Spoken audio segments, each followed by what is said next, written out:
Hey, it's Addison with Sierra Pacific Mortgage. Hey, today I want to talk to you about using rent from a departure residence, when you can use it, when you can't. In order to organize my thoughts, I'm going to put it up on the whiteboard here. So, ability to use rent from a departure residence. So you're moving from one property, you're going to keep it, and you're going to rent it. You're moving to another property.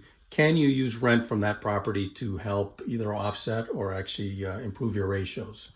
So I've got Fannie, I got Freddie, I got FHA, and then I got some categories over here that I like to go over. So first one is distance. So do you have to move a certain amount of distance to be able to use rent to qualify from that departure residence? So Fannie Mae, no, I'm going to put not applicable.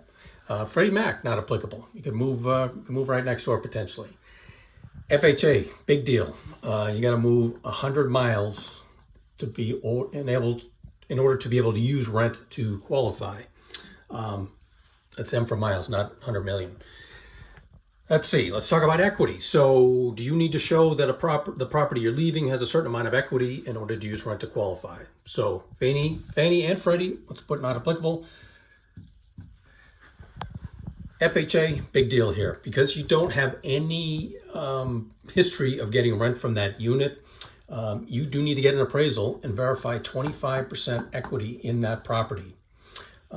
Good news is that does not necessarily have to be an FHA appraisal.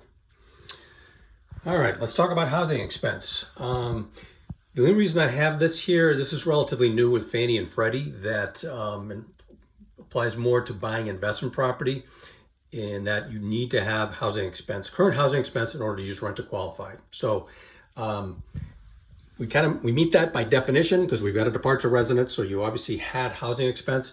I'm going to put a little check mark. We meet that for Fannie and Freddie. And FHA, I'll put a check mark, but it's really not applicable. You can't buy investment property with FHA anyway, so it doesn't really come into play. Now, here's why this does come into play. Landlord experience. So actually, let's go right to FHA. Landlord experience, not applicable. Sorry, horrible writing here. If you you move 100 miles away and you got 25% equity, doesn't matter if you don't have landlord experience. You can use rent to qualify. So Fannie and Freddie, it does matter. And here's where it matters. If you, and again, we meet this housing expense. If you get housing expense, you can use rent to offset, so take 75% of the lease and net off the PITI and potentially bring it down to zero. If you don't have landlord experience and that you take 75% off the PITI, if that's a positive number, if you don't have landlord experience, you cannot add that income. So that's why I'm going to say the best you can do is take it down to zero. If you do have landlord experience, then you can actually add that positive to income.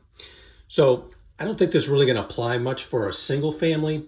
You're moving out of a single family, chances are 75% of the rent is not necessarily going to be positive.